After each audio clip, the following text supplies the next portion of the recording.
احمد مسعود په افغانستان کې له طالبانو سره د جنگ د ختمېدا لپاره شرط وټاکه.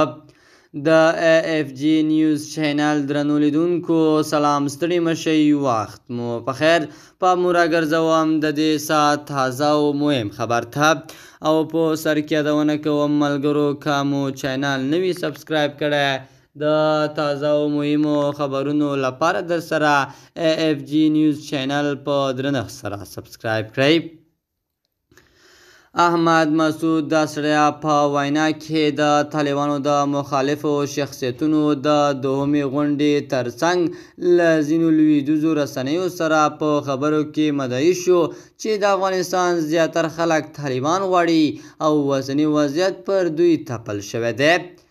د افغانستان د شمالي جبهې مشر احمد مسعود په اسټریا کې د وینا د غونډې ترڅنګ په یو لوړ څرګندونو کې وویل د ځینو شرایطو په اساس حاضر دی د طالبانو پر ضد مقاومت پرېږدي.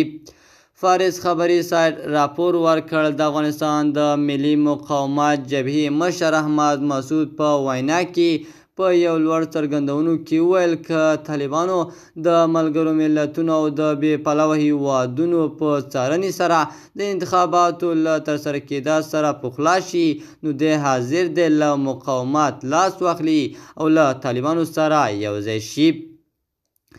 دا په داسې حال کې ده چې د افغانستان طالبان څه د پاسه 3.5 کاله کېږي چې پر افغانستان مسلط شوي دي او په دروس هیواد واکمن دي او د دغې ډلې په ضد هیڅ ډول مقاومت شتون نه لري. د اف جی نیوز چینل درنو لیدونکو دا زمونږه د دې ساعت چمتو شوی خبر. د نورو تازه او مهمو خبرونو لپاره در سره اف جی نیوز چینل په درنښت سره سبسکرایب کړئ. تر بیا ښې چارې د الله په امان.